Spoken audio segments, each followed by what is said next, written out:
നമസ്കാരം, ഞാൻ സുനിൽ സുന്ദർ. എൻ്റെ ചാനലിലേക്ക് നിങ്ങൾക്ക് എല്ലാവർക്കും സ്വാഗതം. ഇന്ന് ഞാൻ പറയുന്നൊരു വിഷയം ഒരു കൈവശത്തെക്കുറിച്ചാണ്. നിങ്ങൾക്ക് ജ്യോതിഷപരമായ വാസ്തുപരമായ എന്തെങ്കിലും കാര്യങ്ങൾ അറിയണം, അത് ഞാൻ പറഞ്ഞാൽ മതി എന്നുണ്ടെങ്കിൽ ഇപ്പോൾ സ്ക്രീനിൽ എഴുതി കാണിക്കുക എൻ്റെ ഓഫീസിൽ ഓൺലൈൻ ബുക്കിംഗ് നമ്പറിലേക്ക് വിളിച്ചോളൂ. എന്നിട്ട് ചെറിയ കാര്യങ്ങളുണ്ട്, അതനുസരിച്ചിട്ട് നിങ്ങൾ ബുക്ക് ചെയ്യണം. അങ്ങനെ നിങ്ങൾ ബുക്ക് ചെയ്താൽ നിങ്ങൾ ചോദിക്കുന്ന ജ്യോതിഷപരമോ വാസ്തുപരമോ കാര്യത്തിൻ്റെ മറുപടി ഞാൻ നിങ്ങൾക്ക് തരാം. അത് കേട്ടിട്ട് തിരിച്ചു വിളിക്കുകയും ചെയ്യാം. അപ്പോൾ നമുക്ക് ഇന്നത്തെ വിഷയത്തിലേക്ക് കിടക്കാം.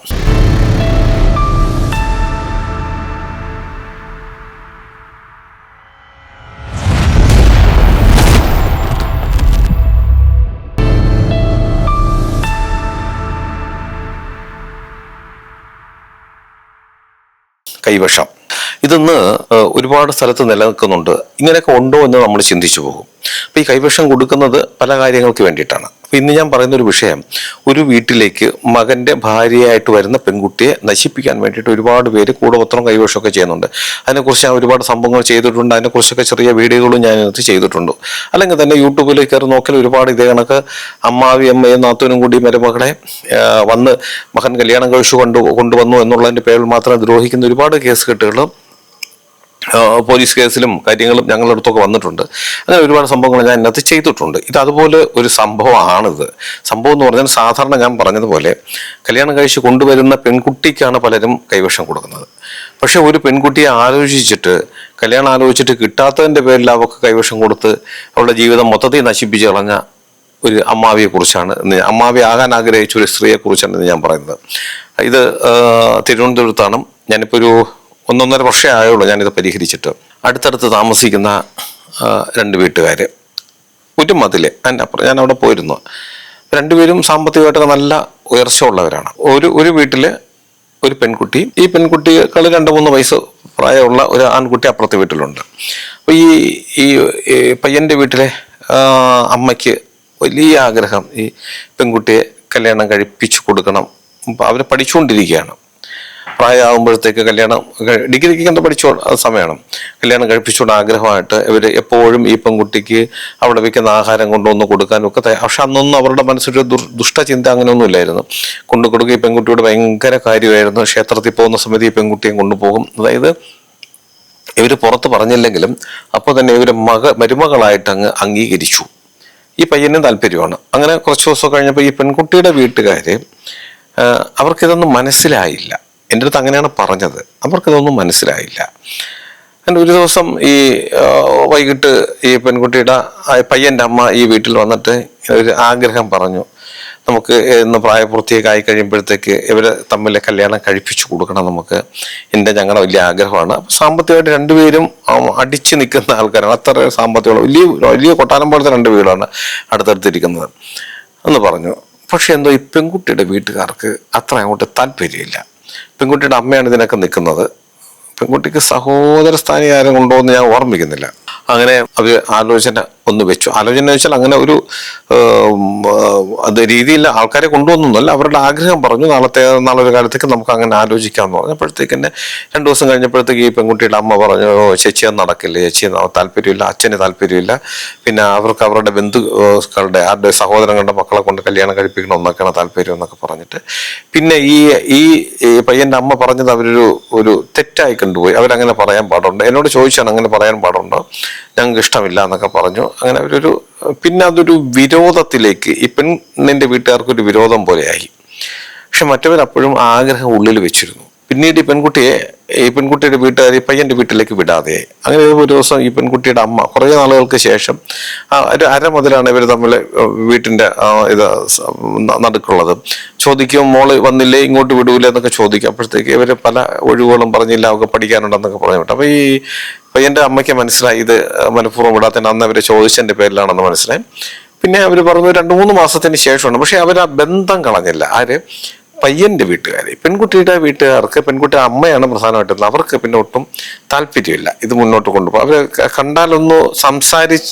കണ്ടതിൻ്റെ പേരിൽ ഒന്ന് സംസാരിച്ച് പോകുന്നു എന്നുള്ളത്. അങ്ങനെ 2-3 മാസം കഴിഞ്ഞപ്പോഴത്തേക്ക് ഈ സ്ത്രീ ഒരു ദിവസം കുറച്ച് പായസവും കുറച്ച് ലഡുവൊക്കെ ഈ വീട്ടിൽ നേരെ വീട്ടിൽ കയറി വന്നിട്ട് കൊടുത്തു. അപ്പം മകളും അവിടെ ഇരിക്കുകയായിരുന്നു. മകൾ ഇരിക്കുന്നത് കണ്ടിട്ടായിരിക്കും അവർ വന്നത്. കൊണ്ടുവന്ന് കൊടുത്തിട്ട് ഇവർ അപ്പോൾ തന്നെ കഴിക്കാൻ പറഞ്ഞു. അങ്ങനെ പെൺകുട്ടി കഴിച്ചു, സത്യമാണ്. പക്ഷെ കഴിഞ്ഞ് ഈ സ്ത്രീ അവിടെ നിന്ന് അവരുടെ വീട്ടിലേക്ക് പോയി 1 മണിക്കൂറിനുള്ളിൽ ഈ പെൺകുട്ടി ഛർദ്ദിച്ചു. ഛർദ്ദിച്ച് വളരെ മോശമായ അവസ്ഥയിലൊക്കെ ആയി. അപ്പോഴത്തേക്ക് ഇവരിവിടെ കിടന്ന് അപ്പുറത്ത് അവരെ വിളിച്ചിട്ട് പറഞ്ഞു, ചേച്ചി നിങ്ങൾ കൊണ്ടുവന്ന പായസം കുടിച്ചതിന് ശേഷമാണ് ഈ കുട്ടി ഇങ്ങനെ ഛർദ്ദിച്ചതെന്നൊക്കെ പറഞ്ഞു. അവർ അങ്ങനെയൊന്നുമില്ല, ഞങ്ങളൊക്കെ കഴിച്ചതാണല്ലോ എന്നൊക്കെ പറഞ്ഞിട്ട് അതെങ്ങനെയൊക്കെ അതങ്ങ് കഴിഞ്ഞു. പക്ഷെ പിന്നീട് സംഭവിച്ചത് ആ പെൺകുട്ടിക്ക് അതിന് ശേഷം പഠിക്കാൻ പോകാൻ സാധിച്ചിട്ടില്ല. പെൺകുട്ടിയുടെ മാനസികാവസ്ഥയൊക്കെ വളരെ മോശമായി, ആരോഗ്യം നഷ്ടപ്പെട്ടു, പിന്നെ പോയിട്ടില്ല, പഠിക്കാനേ പോയിട്ടില്ല. അങ്ങനെ 1 വർഷം 1.5 വർഷത്തിന് ശേഷമാണ് ഈ കേസ് എൻ്റെ അടുത്ത് വരുന്നത്. ഇവർ പലയിടത്തുമൊക്കെ പോയിട്ടുണ്ടായിരുന്നു. അങ്ങനെ എൻ്റെ അടുത്ത് വരുമ്പോൾ ഈ പെൺകുട്ടിയെ കൊണ്ട് തന്നെയാണ് വന്നത്. ഈ പെൺകുട്ടിയുടെ അമ്മയും അമ്മയുടെ ബന്ധുക്കൾ 2 സ്ത്രീകളും ഈ പെൺകുട്ടിയായിട്ടാണ് വന്നത്. പെൺകുട്ടിയുടെ അച്ഛൻ ഇങ്ങനെയൊന്നും പോകുന്ന പൂജയോ കാര്യങ്ങളോ ദൈവത്തിലൊന്നും വിശ്വാസമില്ലാത്ത അങ്ങനെ വേറൊരു രാഷ്ട്രീയ പ്രവർത്തനമാണ്, അങ്ങനെ താല്പര്യമില്ല. പക്ഷേ എങ്കിലും അങ്ങനെ സമ്മതിച്ചു പോയി കാണിക്കൂ, എന്തെങ്കിലും മാറ്റം ഉണ്ടാകട്ടെ. കാര്യം 1.5 വർഷം കൊണ്ട് അയാൾ ഒരുപാട് അനുഭവിച്ച് തീർത്തതാണ്. അങ്ങനെ എൻ്റെ അടുത്ത് വരുമ്പോൾ ശരിക്കും ഒരു ഓട്ടിസം പിടിച്ച കുട്ടിയുടെ ഒരു അവസ്ഥ, എങ്ങോട്ട് നോക്കുന്നു എന്നറിയില്ല. നോക്കുമ്പോൾ അങ്ങനെ തന്നെ ആ ഒരു ഓട്ടിസം പിടിച്ച ഒരു അവസ്ഥയായിപ്പോയി. പക്ഷെ വന്ന് അവരപ്പോഴേ പറയുന്നുണ്ട് ഈ സ്ത്രീ എന്തോ കൈവശം കൊടുത്തതാണ് മകളെ കിട്ടാൻ വേണ്ടിയിട്ട്. നോക്കുമ്പോൾ അതെല്ലാം സത്യം തന്നെയാണ്. അവർ പറഞ്ഞത് വെച്ചിട്ട് തന്നെയാണ് ഞാനൊന്നും നോക്കി കണ്ടുപിടിക്കേണ്ടി വന്നില്ല, അത് തന്നെയാണ്. അപ്പോൾ ഈ കുട്ടിയിലേക്ക് ദോഷങ്ങളുണ്ടെന്ന് മനസ്സിലാകുന്നു. അങ്ങനെ തന്നെ അവിടെ പോയിട്ട്, ഞാൻ പറഞ്ഞല്ലോ തിരുവനന്തപുരം തന്നെയാണ്, 1.5 വർഷമായുള്ള ഞാൻ ഇത് പരിഹരിച്ചിട്ട്. ചിലപ്പോൾ ഈ വീഡിയോ കാണുമ്പോൾ അവർക്ക് മനസ്സിലാകും. ഞാൻ അവിടെ പോയി അത് പൂജയൊക്കെ ചെയ്തിട്ട്, ഞാൻ അവിടെ പൂജയ്ക്ക് ചെല്ലുമ്പോൾ പൂജ തുടങ്ങിയതിന് ശേഷമാണ് പെൺകുട്ടിയുടെ അച്ഛൻ അവിടെ വന്നതുപോലെ. അപ്പോഴും ഞാൻ ചെല്ലാമെന്ന് പറഞ്ഞപ്പോൾ പോലും അതിന് മുന്നേ ഒരു ദിവസം ഞാൻ അവിടെ എത്തിയിരുന്നു. അന്നും അദ്ദേഹം അവിടെ ഇല്ല. ഞാൻ ചെന്നതിന് ശേഷം ഞാൻ പൂജയ്ക്ക് ചെല്ലുന്ന ദിവസം അദ്ദേഹത്തിന് അറിയായിരുന്നു. പക്ഷെ അദ്ദേഹം അപ്പോഴും ഞാൻ ചെന്ന ഒരു 1.5 മണിക്കൂറിനൊക്കെ ശേഷമാണ് അദ്ദേഹം ആ വീട്ടിൽ വന്നത്. പക്ഷെ വന്നതിന് ശേഷം എന്നോട് നന്നായിട്ട് ഇടപെട്ടു. അല്ലെങ്കിൽ പെൺകുട്ടിയുടെ അമ്മ പറഞ്ഞത് അദ്ദേഹത്തിന് അതിലൊന്നും വിശ്വാസമൊന്നുമില്ല, താല്പര്യമില്ല. പിന്നെ എങ്ങനെയെങ്കിലും മകളെ രക്ഷപ്പെട്ടോട്ടെ എന്ന് പറഞ്ഞ് അയാൾ അനുമതി തന്നതാണെന്ന് പറഞ്ഞു. പക്ഷെ വന്നതിന് ശേഷം അദ്ദേഹം എന്നോട് വളരെ സ്നേഹത്തോടും ബഹുമാനത്തോടും കൂടി തന്നെയാണ് ഞങ്ങൾ സംസാരിച്ചത്, ഇടപെട്ടത്. അപ്പോൾ അപ്പോഴത്തേക്ക് അദ്ദേഹത്തിന് ഇതിലൊക്കെ ഒരുപാട് വിശ്വാസം. അതായത് ഞാൻ ചെയ്ത പൂജയിലെല്ലാം ഈ സ്ത്രീ ഇങ്ങനെ കൈവശം കൊടുത്തു എന്ന് പറഞ്ഞ കാര്യത്തിൽ അദ്ദേഹത്തിന് ഒരുപാട് വിശ്വാസമായി. കാര്യം എൻ്റെ അടുത്ത് വന്ന് 1 മാസത്തിന് ശേഷമാണ് ഞാൻ പൂജയ്ക്ക് ഡേറ്റ് കൊടുത്തത്. ആ ഡേറ്റിനുള്ളിൽ ഞാൻ കൊടുത്ത കുറച്ച് സാധനങ്ങളൊക്കെ പുള്ളിക്കാരിക്ക് ഉള്ളിലൊക്കെ കൊടുത്തു കഴിഞ്ഞപ്പോൾ മാറ്റങ്ങളൊക്കെ വന്നു തുടങ്ങി. അതുകൊണ്ടാണ് അദ്ദേഹത്തിന് ഒരു വിശ്വാസമൊക്കെ തോന്നി തുടങ്ങിയത്. പക്ഷെ ഇത് ചെയ്തു ഒരു 4 മാസത്തിന് ശേഷം ആ പെൺകുട്ടി ക്ലാസ്സിൽ പോയി, വീണ്ടും പുതിയ അഡ്മിഷൻ എന്തൊക്കെ എടുത്ത് പഠിച്ചു തുടങ്ങി എന്ന് പറഞ്ഞാൽ എനിക്ക് പോലും അത്ഭുതം ഉണ്ടാക്കിയൊരു സംഭവമാണ്. ഞാൻ വീണ്ടും പറഞ്ഞത് തിരുവനന്തപുരത്താണ്. 1.5 വർഷമായിട്ടുള്ളൂ ഞാനത് പരിഹരിച്ചിട്ട്. പൂർണ്ണമായും കുട്ടിയെ പരിഹരിക്കാൻ പറ്റി. അതിനുശേഷം ആ പെൺകുട്ടിയുടെ അച്ഛനും അമ്മയായിട്ട് എൻ്റെ അടുത്ത് വന്നിരുന്നു, ഒരുപാട് നന്ദി പറഞ്ഞു. പെൺകുട്ടിക്ക് ഒരുപാട് മാറ്റങ്ങൾ പഴയതുപോലൊന്നും ആയില്ല, എങ്കിലും ആ അവസ്ഥയിൽ നിന്നൊക്കെ മാറി പഠിക്കണമെന്ന് ആഗ്രഹമുണ്ട്. വേറെ എവിടെയൊക്കെ ചേർത്ത് അവരെന്തൊക്കെ പഠിപ്പിക്കുന്നുണ്ട്. ഇതൊക്കെ വീണ്ടും അതിനൊക്കെ കുറേ നാളുകൾക്ക് ശേഷം വീണ്ടും ആ വഴി പോയപ്പോഴത്തേക്ക് ഈ പെൺകുട്ടിയുടെ അമ്മ വഴി നിൽക്കുന്നതുകൊണ്ട് ഞാൻ വണ്ടി നിർത്തി സംസാരിച്ചു. ഒരുപാട് മാറ്റങ്ങൾ ആ പെൺകുട്ടിയിലുണ്ടായി എന്ന് പറയുന്നതല്ല, ശരിയാണ്, സമ്മതിക്കുന്നു. അവർ വിവാഹ ആലോചനകളെ തുടങ്ങി. വളരെ നല്ല സന്തോഷപൂർവ്വം അവർ വരും, എൻ്റെ ഓഫീസിലേക്ക് വരും പെൺകുട്ടി. പക്ഷേ ആലോചിച്ച് വെക്കുന്നേ ഉള്ളൂ. എന്നാലും കുറേ നാൾക്ക് ഒരു 1-2 വർഷത്തിന് ശേഷം വിവാഹം നടത്തുള്ളൂ എന്ന് പറഞ്ഞിട്ടുണ്ട്. ഇപ്പം അതിനുള്ള സമയമൊന്നും ആയിട്ടില്ല. അപ്പോൾ അങ്ങനെ വളരെ നന്ദിപൂർവ്വം അവരെന്നോട് സംസാരിക്കുകയും ചെയ്തു. അപ്പോൾ ഈ കൈവശം എന്നൊക്കെ പറയണത് ഉണ്ടെന്ന് നമുക്ക് വിശ്വസിച്ചേ പറ്റുള്ളൂ. എന്നെ അത്ഭുതപ്പെടുത്തിയത് ഇതും അത്ഭുതമായിരുന്നു. കൈവശം ഇങ്ങനെയൊക്കെ ഇത്രയേറൊക്കെ പ്രവർത്തിക്കുമോ, ഇത്രയും പെട്ടെന്ന് പ്രവർത്തിക്കുമോ എന്നുള്ളതൊക്കെ. അതിനേക്കാൾ ഉപരി ഞാൻ ചിന്തിച്ചു പോയത്, ഞാൻ ചെയ്തിട്ടുള്ള ഇന്നുവരെ ഇത് ഇങ്ങനെ ഒരു കേസ് ആദ്യമായിട്ടാണ്. കാര്യം മകൻ കല്യാണം കഴിച്ചു കൊണ്ടുവരുന്ന പെൺകുട്ടികളെ ഓടിക്കുവാൻ വേണ്ടിയിട്ട് ഈ കുടപത്രവും കൈവശവും ഒക്കെ ചെയ്ത് കൊടുക്കുന്ന അമ്മമാരെ നമുക്ക് ഒരുപാട് അറിയാം. പക്ഷെ ഒരു മകളെ കിട്ടാൻ വേണ്ടി, ഒരു പെൺകുട്ടിയെ മരുമകളായി കിട്ടാൻ വേണ്ടിയിട്ട് ആഗ്രഹിച്ച് കിട്ടാതെ വന്നപ്പോൾ പിന്നെ ആ പെൺകുട്ടി ഇനി മറ്റൊരിടത്ത് പോയി ജീവിക്കരുത് എന്നുള്ളതിൻ്റെ പേരില് കൈവശം കൊടുത്തു എന്ന് പറഞ്ഞ ഒരു കേസ് ഞാൻ ആദ്യമായിട്ടാണ് ഞാൻ കൈകാര്യം ചെയ്തത്.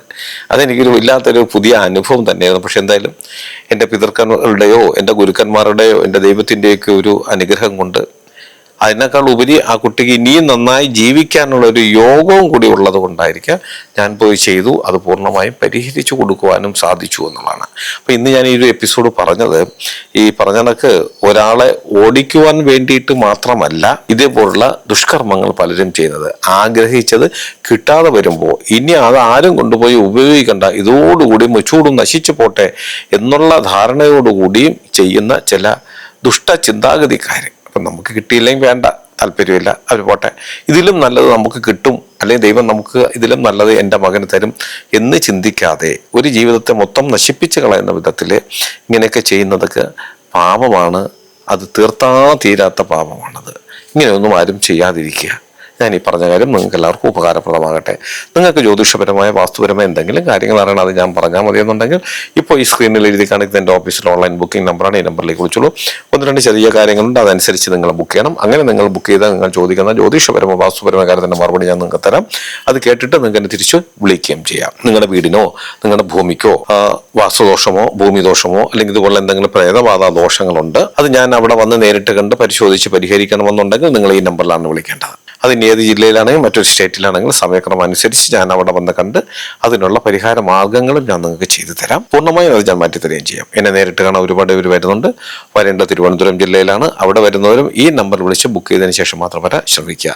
ഇതെൻ്റെ ഓഫീസിലെ ഓൺലൈൻ ബുക്കിംഗ് നമ്പറാണ്. ഇത് രാവിലെ 10 മണി മുതൽ വൈകുന്നേരം 5:30 മണി വരെ നിങ്ങൾക്ക് ഈ നമ്പർ വിളിച്ച് ബുക്ക് ചെയ്യാവുന്നതാണ്. നിങ്ങൾ എൻ്റെ ചാനൽ സ്ഥിരമായിട്ടൊന്ന് കാണണം, സബ്സ്ക്രൈബ് ചെയ്യണം. എനിക്ക് വേണ്ടുന്ന എല്ലാവിധ പ്രോത്സാഹനങ്ങൾ തരികയും വേണം. നിങ്ങൾക്കും നിങ്ങളുടെ കുടുംബത്തിലെ ഓരോ അംഗത്തിനും എല്ലാവിധ ഐശ്വര്യങ്ങളും സന്തോഷവും സമാധാനവും ദീർഘായുസ്സും ഈശ്വരൻ തരട്ടെ എന്ന് ആത്മാർത്ഥമായി പ്രാർത്ഥിച്ചുകൊണ്ട് തൽക്കാലം നിർത്തുന്നു. അടുത്ത ഒരു വീഡിയോയും കാണുന്നവരെ എല്ലാവർക്കും നന്ദി, നമസ്കാരം.